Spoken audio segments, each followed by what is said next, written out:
ani ñi ko doon laajte Wally neexul Siobati ñëwati na dalay jaayaat ñaari multiprise Legrand yu mag ba noppi may la benn Ingelect bu ndaw waaw jaay la ba noppi may la lii ci njëg yu xewale lii ci yëf yu baax yi ci marque yu raar Siobati daal mooy première quincaillerie bi nga xamante ne nii moom mooy jaay ci réseaux sociaux moom mooy jaay ci internet. boo ñu bëggee woo ak ñuy woo ci 78 457 96 92 78 457 96 92 wala sax nga visiter suñu site internet www.siobati.com.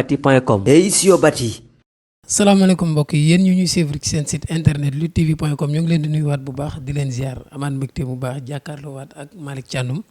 fas yéene waxtaan ak moom comme niñ ko defee woon daaw yaakaar naa ne lañ mujjee woon këram defoon ak moom interview bu am solo tey nag ñu ñëwaat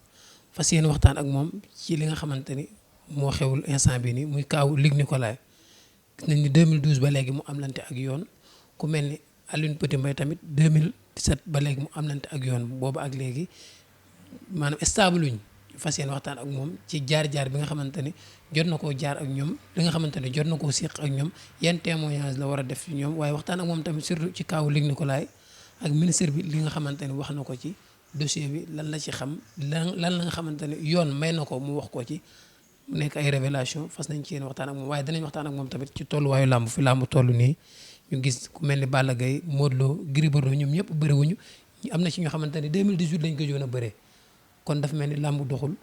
dinañ ci waxtaan ak moom wax ñu ci li nga xamante ne moom moo xalaatam ak daw sponsor yi dañ koy nuyu bàyyi ko mu nuyu ñuy suivre luttetv.com ñu dem ak moom ci waxtaan wi maa ngi lay nuyu di la ziar Malick Thiandoum. asalaamaaleykum Lamine maa ngi lay nuyu di la ziar di am mbégte dalal la bu baax di nuyu tamit mbokku internet yëpp yi nga xam ni dañuy seetaan wala di safo luttetv.com di leen jaajëfal également ci liggéey bi nga xam ni yéen a ngi koy def c'est pas évident ci jamono ji ñu toll nga xam ne làmb ji daanaka gàllankoor am na ci ndax ak coronavirus bi kenn bëreetul dara yëngatootul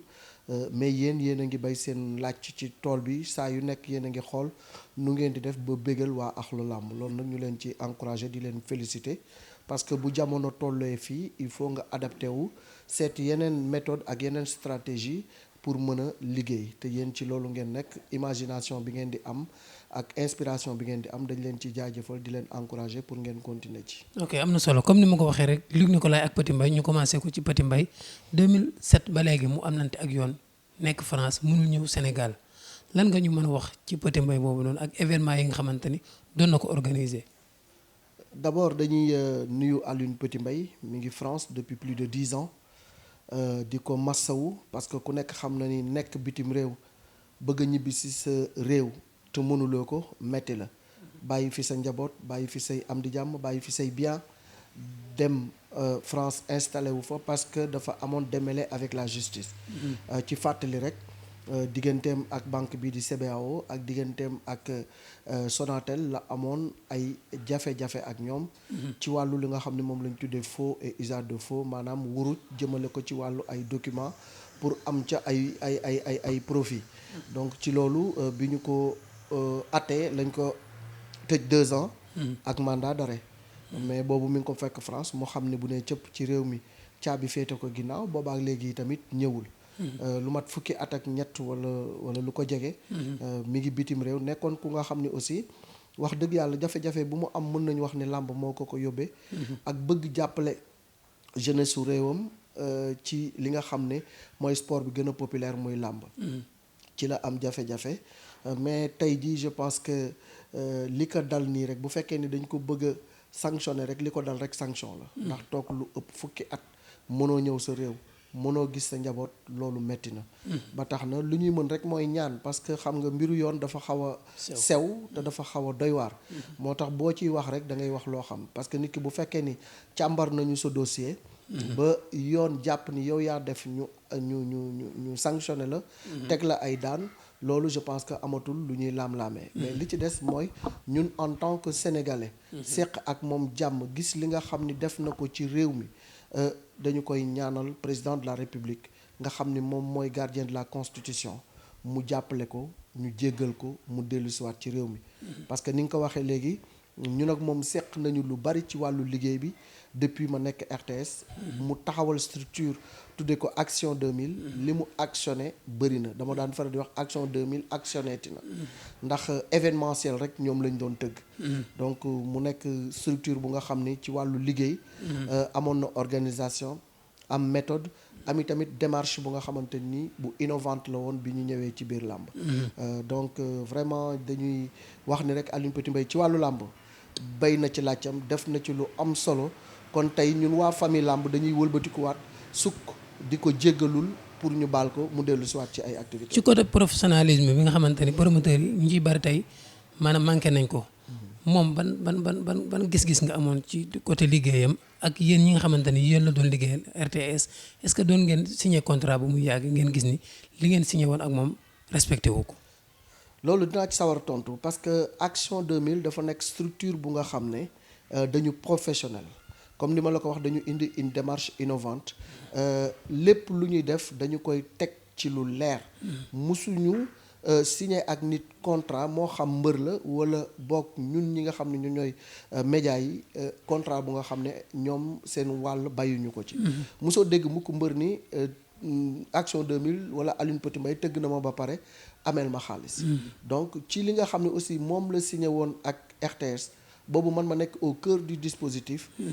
ñun li nga xam ne moo ñu waroon en tant que média d'État bu nga xam ne dafa signé ak ñun mooy def la promotion de ces événements pendant avant et après donc te loolu yaakaar naa ni lépp lu ñu waroon suñu diggante ak moom def nañ ko visibilité bi mu soxla woon ay sponsoram soxla woon ko amoon na ko ci jamono jooju pendant les moments de direct nga toog événement yi Action 2000 di tëgg doo gis picc ci mbedd mi kër yi boo rombee ñépp a ngi ci télévision yi ñiy defar télé sax seeni atelier da ngay gis nit ñi groupe fa wala ci bitik yi loolu je pense que xel yi dañ ko mi ngi ci xel yi ba léegi donc événement yooyu mu doon tëgg ñun la ñu ca mënoon ci suñu wàll ñi ngi ko doon def mais aussi Alioune Petit Mbaye dafa exigeant woon waaw dafa exigeant woon structure la bu nga xam ne lépp lu nga xam ne da koy def signé ko ak yow noir sur blanc di nga respecter sa wàll dina respecter wàllam donc te boo ko respecté wul tamit il n'hésite pas parce que borom fit la borom fulla la borom fayda la da lay wax ni attention lii kontaanuma ci lii kontaanuma ci mais l'un dans l'autre contrat bi nga xam ne moo ko lié woon ak RTS ci événement yu mag yi mu tëgg événement yu am solo la te bu ñu fàttee ni tey Action 2000 dafa demoon ba lëkkaloo ak ku mel ni Mohamed Ndao Tyson ñu bëri sax dañ doon wax ni Tyson est-ce que nekkuloon actionnaire ci Action 2000 est-ce que événement yi ko ak Alioune Petit Mbaye doon tëggal moom du ci woon dugal xaalisam pour après mu récolter ay bénéfices am loolu yëpp c'était plausible parce que ñoom ñaar seen diggante ritaxoon na te amoon nañu un sens élevé du business parce que le concept de sport business ci Mohamed Ndao Tyson lañ ko njëkk a déggee donc moom i tamit ak Action 2000 liggéey nañu lu am solo en tout cas ci wàllu événement moom événement yi ñu fi defoon ba léegi mi ngi fi boo duggee YouTube tàppe Action 2000 di nga gis li ñu liggéey yi mujjee tëgg bi ñu ci jàpp mooy Gris Bordeaux ak Bombardier Lac de Guiers numéro 1 Gris Bordeaux Yékini Tyson yooyu événement est-ce que yomboon na waaw yombul woon parce que Yékini Tyson tëgg ko dafa jafe ñaari icône lañu ñaari star lañu woon jamono jooju ku ci nekk toll ci diggu ndënam Mohamed Ndao Tyson dugg ci làmb révolutionné ko ndaw ñi gis seen bopp ci moom mu indi doxalin bu bees indi philosophie bu bees muy la philosophie bul faale mais aussi indi innovation de taille ci wàllu li nga xam ne mooy sponsoring digganteem ak promoteur yi nga xam ne ñoo ko doon signé parce que lu bëri xëy na dañ doon jaar ci kaw mbëri di leen nax mais Mohamed Ndao Tyson ci sens du business am ci intelligence am dem na ba xam ne promoteurs yi li ñu doon am ci seen kaw en tant que ñoom ñuy def spectacle bi jaaduwul woon donc ci loolu la indi un contrat de sponsoring bokkul ak contrat bi nga xam ne moom la ñuy déposer au CNG parce que millions yi ngay dégg ci làmb li nekk CNG moo ci gën a néew contrat sponsoring bi moom mooy jur xaalis bu bëri donc ci côté boobu vraiment Tyson indi na ci lu bëri donc nga tëgg ko tëgg ku mel ni Yaxya Diop Yékini événement la parce que événement yooyu doo nelaw la boo koy organiser doo nelaw guddi doo nelaw bëccëg te doo bàyyi sa bopp. ok waaw parce que dayo mbër yi moo toll noonu. pression bi ngay dund tant que làmb ji jeexul mooy loolu. ensuite sa diggante ak sponsor yi il faut que nga koy gérer. di ko gérer parce que sponsor yi ku ci nekk dafa am ay exigence am du ñu jël seen xaalis. jox la ko ba pare toog di la seetaan dafa am cahier de charge booy seq ak ñoom. ñu ni la dinañ la sponsoriser oui mais ñun lii ak lii ak lii ak lii la ñuy exiger. promoteur bi aussi dalay wax ne. lii laa lay proposer. ci événement bi di nga ci am visibilité bu leer avant événement bi. signature de contrat face to face ak làmb ji lépp lu nga xam ne daal dinañ ko def di nga ci am droit de regard di nga ci am droit de parole dinañ ci def visibilité sa ay produits yi nga xam ne moom nga bëgg a promouvoir. donc loolu yëpp dafa amoon solo ba package la bu ñu doon proposer ñoom les sponsors. sponsors yi gis crédibilité gis aussi liggéey bi ak sérieux bu ci am ñu wóolu Action 2000 ak Alioune Petit Mbaye liggéey ak moom. je pense que mu nekkoon ku bëgg jàmbaar bëgg ngóora bëgg ndam. xëy na loolu sax moo ko poussé peut-être mu def erreur yi mu def. mais encore une fois ñu koy jéggulul moo xam événement bi nga wax léegi Lac de Guiers ak Gris Bordeaux Lac de Guiers numéro 1. wala Gris Bordeaux ak. Bombardier. yooyu yëpp ay événement la yu nga xam ne franchement Lamine ñun ñi ko doon dund. non musuñu gis lu mel noonu. genre liggéey boobu lan moo koy lan la Gris Bordeaux Bombardier 5 heures Demba Diop fees na. 5 heures Demba Diop fees na. parce que travail bi nga xam ni def nañ ko ci en amont. moo indi loolu. dayo mbër yi également ci jamono jooju ak enjeu combat bi. moo demoon ba toll fu nga xam ne kenn bëggul woon ku la ko nettali. et puis ci RTS ñu def ci liggéey bu nga xam ne foo tourner di nga gis. communication bi nga xam ne moom lañ ci def une communication agressive une communication à outrance. mbër yi di waxante lu nga xam ne ku nekk da nga naan bu jàppee moroomam dina ko rey. donc loolu je pense que bokk na ci li nga xam ne moo gënoon jaay événement yi. parce que Alioune Petit Mbaye daawul tëgg cuune. ku mu tëgg rek peese na la ba xam li ngay sa poids xam li nga ko mën a indil donc loolu moo tax franchement événement la yu nga xam ne encore une fois Demba Diop day fees dell. mbedd yi ni selaw. kër yi foo tourner nit ñi agglutiné wu ci petit écran bi di seetaan. mu tenir en haleine un pays pendant plusieurs mois. du ma wax sax ni bésu combat bi mais avant combat bi. ba ci biir combat bi. nit ñi loolu rek la ñuy waxtaane car rapide grand place biir kër yi da ngay gis ay werante sax ci biir kër ñu nga xam ne ñoo bokk kii faral kii tension boobu ak pression boobu moo doon jaay combat yi. ba macha allah ñëpp dañ doon sawar dem seetaani ji ko et puis moment boobu amul woon xëccoo bi am entre les médias jamono ji boobu RTS moo doon am exclusivité ñeneen ñëpp dañuy jàpp RTS pour seetaan ko RTS daan ci am visibilité bu extraordinaire daan ci am audience ak audimat bu nga xam ne ba léegi amatu ko. kon am na lu mu defal làmb jot na làmb delloo ko. waaw defal na làmb lu bëri sonn na ndax làmb yëngal na réew mi ndax làmb bégal na xol yi ci làmb tey jii làmb moo ko war a delloo njukkal gestu ko parce que nit aussi balaa ngay xam sa ay nit balaa ngay xam li nga jëriñ askan bi nga nekk ci ay jafe-jafe. dëgg la donc jafe-jafe yi mu nekk nii tey jekk na jaadu ñu fàttaliku ko fu ñu toll fàttaliku ni Alioune Petit Mbaye c'est un fils du Sénégal. qui a rendu beaucoup de services au peuple sénégalais. et qui aujourd'hui se trouve dans des difficultés. ñun ñoo ko war a ñaanal tinul ko parce que njuumte du wees ni ko Youssou Ndour doon woyee mën na dal ku nekk amul xaaj ak seen juum na mais juumte la bu nga xam ni war nañ ko mun a jégal mu teguwaat ci yoon ñëw liggéeyal réewam parce que compétence yi mu am diplôme yi mu am expérience bi mu am war na mën a jëriñaat réewam te loolu il faut ñu redresser ko baal ko mu dellu siwaat ci liggéeyam. comme ni nga ko waxee ni ko bala nga xam ñi la bëgg nga nekk ci ay jafe-jafe mu mel ni Ndongo Lo way na ko sax genre way boobu noonu 2005 2 ans après mu nekk ci jafe-jafe yu mel noonu mais dafa mel Doudou Seck tamit am na loo xam seen diggante ñoom ñaar. Doudou yàkkat yi yàlla na ko yàlla yërëm yàlla na ko yàlla xaare àjjana. amiin mais gis nga dafa am ay vertu ay valeur yu nga xam ne dafa commencer disparaître ci suñu société. dëgg la mooy kóllëre sàmm kóllëre. loolu dafa mel ni ñu bari dañ koy fàtte. dëgg la mais aussi am reconnaissance. maanaam nit defal la nga fàttaliku lim la defal foo toll di ko gërëm. loolu dafa am solo parce que ku gërëmul nit doo gërëm yàlla suñu borom. dëgg la yàlla wàcc fi jox kenn dara. dëgg la lu muy joxe ci ay loxo la ko jaarale. dëgg la donc tey Alioune Petit Mbaye nekkoon ku nga xam ne da doon revendiquer pikinitéem di jàppale artiste Pikine ba ci Ndongo Lo mais moom digganteem ak Doudou Yakati Aline Petit Mbaye dafa bëgg Doudou Yakati mu jaraloon ko lu nekk pour jàppale ko ci carrière musicale am mu investir lu nekk ci moom di ko taxawu guddi ak bëccëg donc situation yi mu ko fekk ak niveau bi mu ko yóbbu loolu tax na Doudou Yakati vraiment c'était un exemple de fidélité en relation fu lamb sajjee ba attention yépp prêté wu ci moom di nga dégg mu yëkkati wayam boobu Aline Petit Mbaye Aline Badara Mbaye Petit Mbaye laay wayal surtout bu stade feesee. bu stade bi feesee del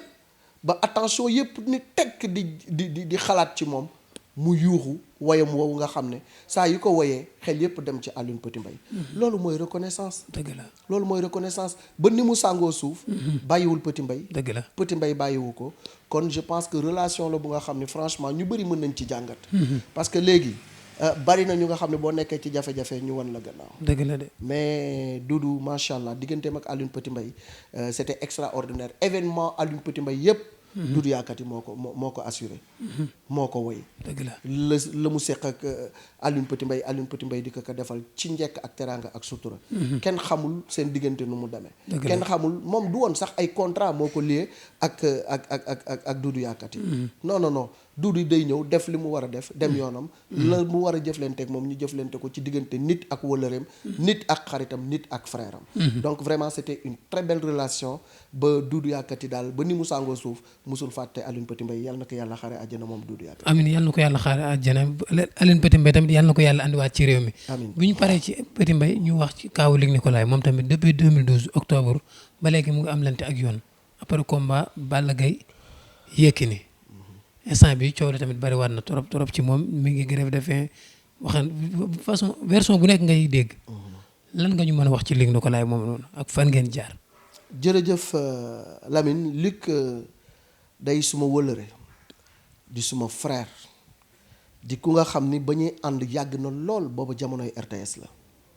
événement bu nekk seq naa ko ak moom ci wàllu liggéey mu nekk ku nga xam ne fu nekk ànd nañ fa ci wàllu liggéey à travers le Sénégal événement yu neex ak yu naqari dund nañ ko man ak moom su may fàttaliku rek bésu ñoom ndem si yàlla si Mama Ba ñoom Alioune Seye ca Ndar man ak moom ñoo àndoon dem ba bi ñu ñëwee ci morgue bi ñu ubbil ñu tiroir yi ñu gis néew yi keroog li jóge ci ñun jóge ci man jóge ci Luc Nicolaï li muy nekk góor yàlla yépp keroog metti woon na ci moom mais mu nekk ku nga xam ni dañ ko faraloon di tuddee le promoteur des grands événements am ku ci mel ni El Hadj Bekkaay Mbaye dem ba tuddee ko le promoteur du continent ndaxte lu mu tëgg rek événement la lu mu tëgg rek coow dana ca am lu mu tëgg dina passion egg ci niveau de passion ak niveau de tension bu nga xam ne non Sénégal yépp da leen di tenir en haleine donc mu yóbbu aussi làmb fu nga xam ne nit xalaatul woon mu egg fa ci wàllu cachet parce que générosité moo tolloon foofu yéene maanaam mbër yi ñu am dara moo tolloon foofu ci moom ba tax na sax am na ñu nga xam dañ la wax Luc Nicolaï dafay xaru mais il avait aussi des contrats en béton avec des sponsors leaders yi ko doon jàppale ak ay carnet d'adresse mu ci doon def lu am solo je pense que yoon jàpp na ko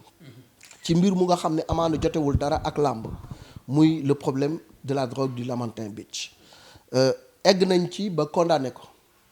condamné nañu ko mu dem appel ñu condamné waat ko mu demaat appel ñu condamné waat ko kon tey dañuy jàpp ni yoon dafa jàpp ni Luc Nicolaï moom moo def li ñu koy jiiñ parce que loolu moo nekk ci PV yi loolu moo nekk ci verdict bi ñu rendre ba tëj ko 5 ans yu nga xam ni at bi mooy sursis yeneen 4 ans yi da ko war a tëdd Luc tëdd na 2 ans ak lu ko ëpp ba ñu may ko liberté conditionnelle bi ñu ko mayee liberté conditionnelle mu nekkaat ci waar wi di liggéeyaatal réewam di liggéeyaatal axlu làmb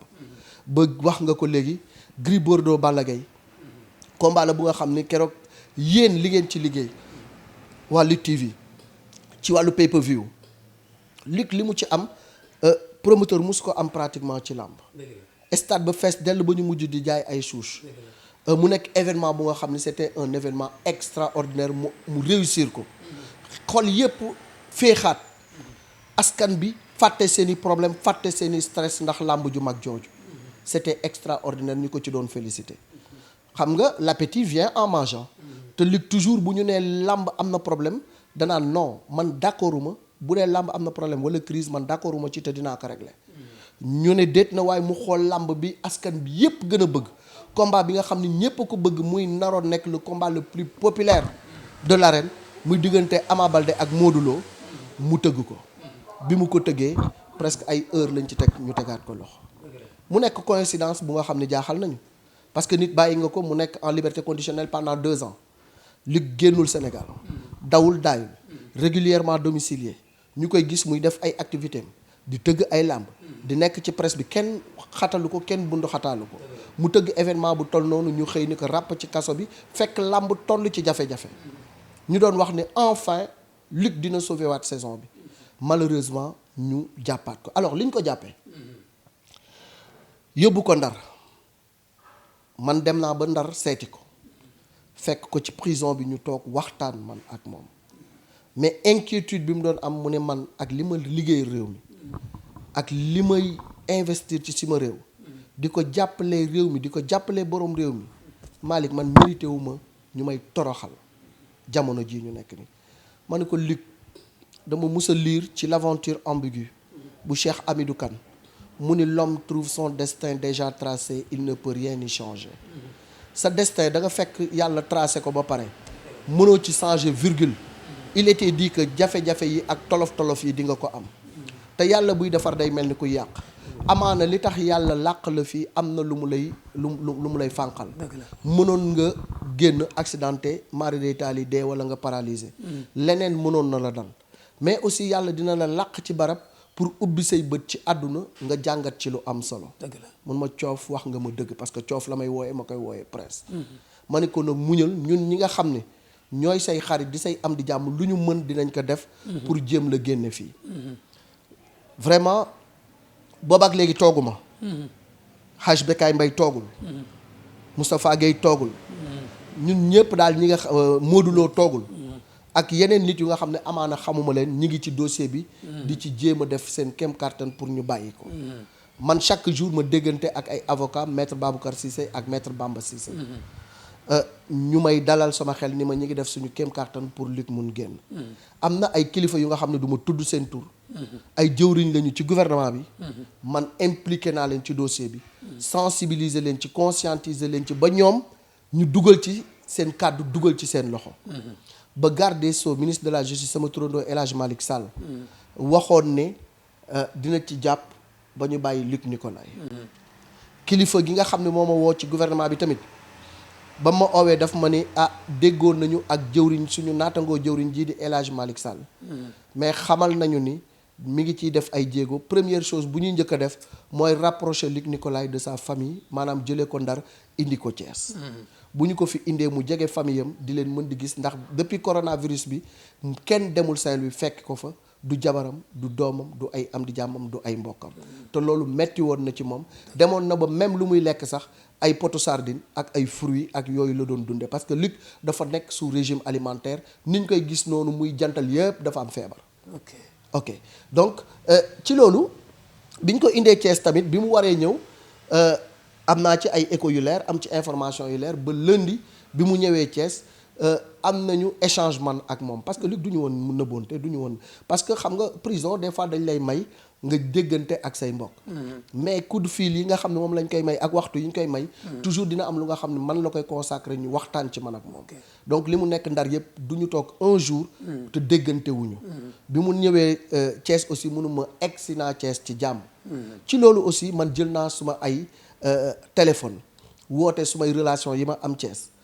ba baliser terrain bi ba déggoo sax ak le directeur de la prison de Thiès Luc woo ma ni ma man condition yi ma fekk fii ak la ñu ma waxoon bokkul parce que fii fi ñu ma nar a dugal bu ma fa duggee dinaa am jafe-jafe ma wax ak directeur prison bi mu xamal ma ne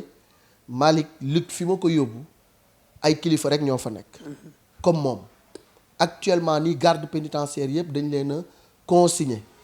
amatul dem di ñëw parce que dem di ñëw bi mën nga choper virus bi indi ko ci biir kaso bi te bu boobaa catastrophe lay doon moo tax ñi nga xam ne ñooy garde pénitentiaire yëpp dañ leen a confisqué ñuy fanaan ci mag bi donc espace yi fa libroon mu ne ma ñoom lañ ko jox parce que Luc sax dafa amoon yéene wu fañ ko tëjoon ba mu nekkee prison Thiès. parce que nekkoon na fa ñu dugalaat ko foofu. Directeur bi ni ma loolu même bu ma ko bëggoon actuellement ni mënu nekk parce que néeg yooyu yëpp garde pénitentiaire yi ñoo ko occupé. pour l'instant comme mesure yooyu moo fi nekk te levé guñu ko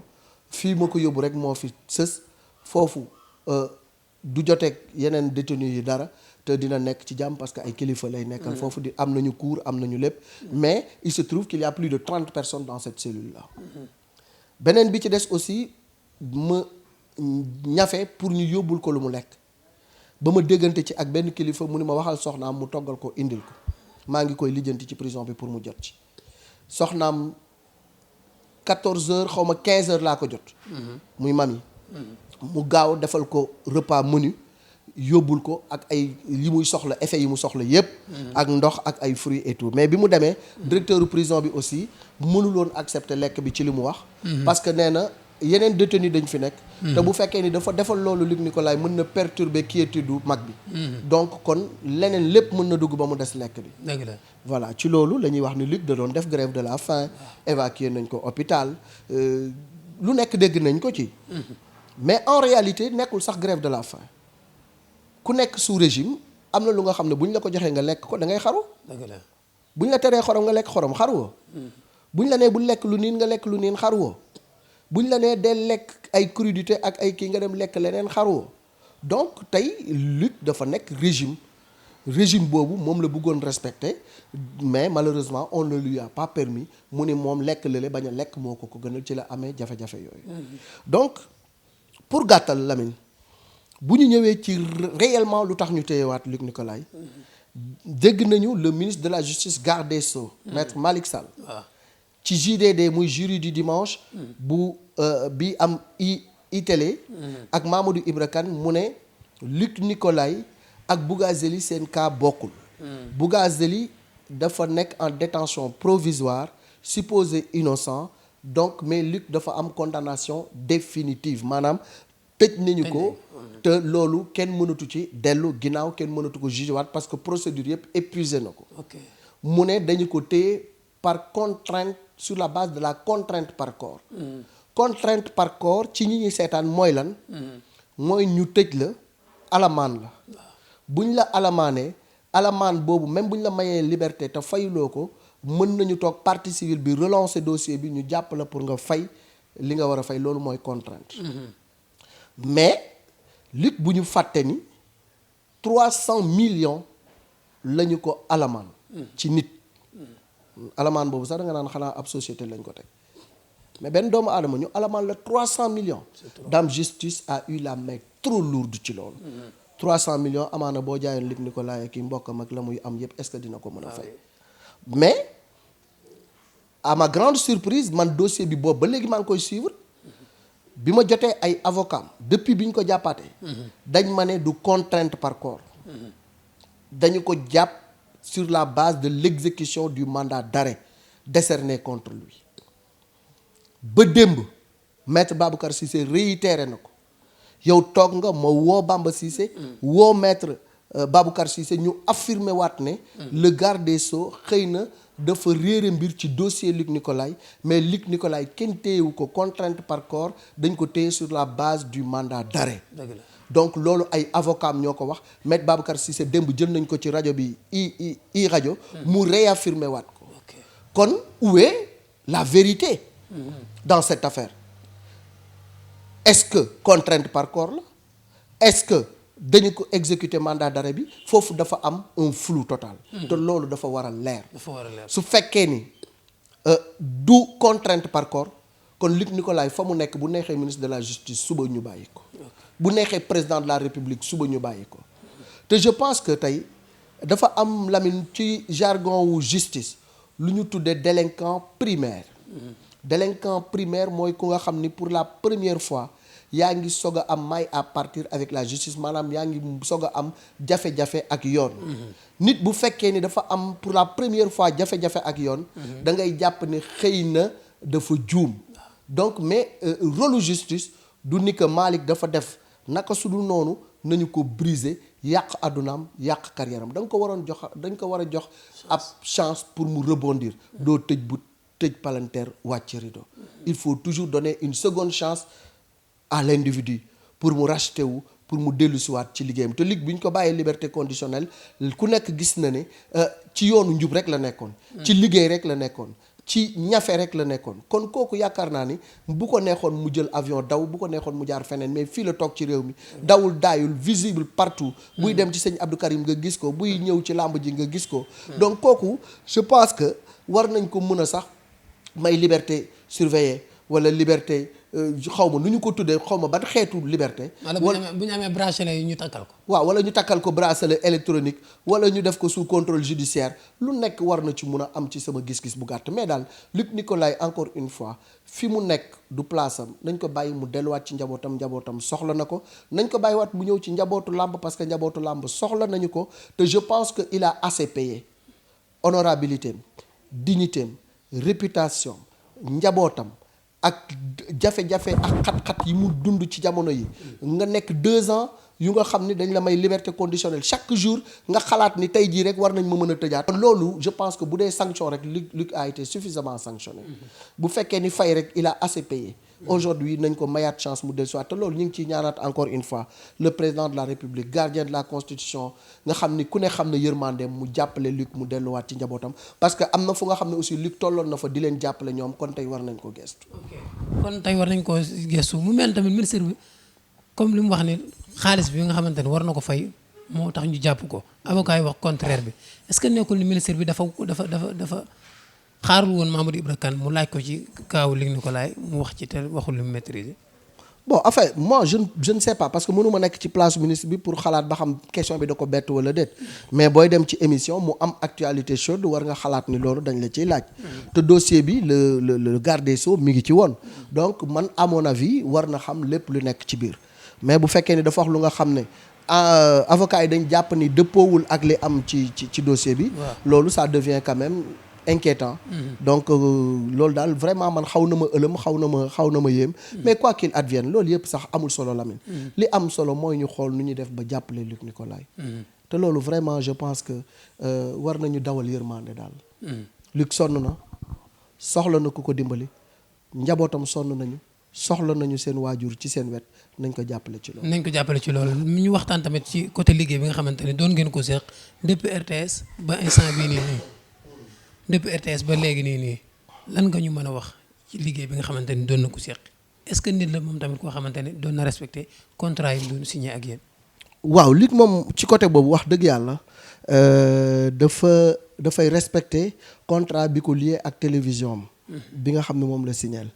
lu ci war tamit da koy def mais leneen li ci des liggéey ak Luc Nicolaï dafa metti c'est très dur. Luc pression bi mu lay teg pour événement bi egg fi mu war a egg non yow Lamine xam nga ci dara yéen liggéey ngeen ak moom Luc du la bàyyi nga noy du la bàyyi nga xalaat du la bàyyi nga serlu tout le temps da lay woo waa mais coof waaye li ngeen def nii kiiwul boo leen ko defee woon nii nangam mu toog benn jour improviser benn affaire ni leen nañ def lii te à chaque fois dafay bëgg ñu exécuter loolu te en général Luc dafa nekk ku xaw a imprévisible maanaam day jekki rek jël téléphone am ni la coof maa ngi tel barab tel mbër tel mbër ak seeni manager dinañ fa daje loo jàpp bàyyi ko nga ñëw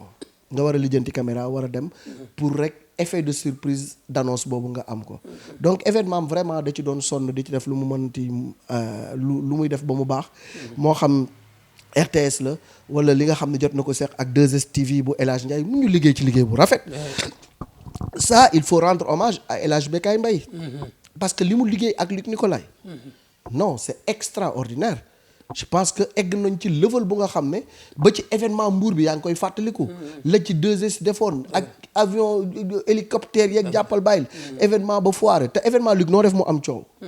te coow boobu mooy jaay événement bi dafa mel ni njëkklaay la woon ci moom clash am événement bi am coow loolu nag nit ñi di ko waxtaane suba ba ngoon. lan moo tax loolu gis nañ ko ci Balla Gaye. man kay daf maa jaaxal Balla Gaye Yékini Radisson.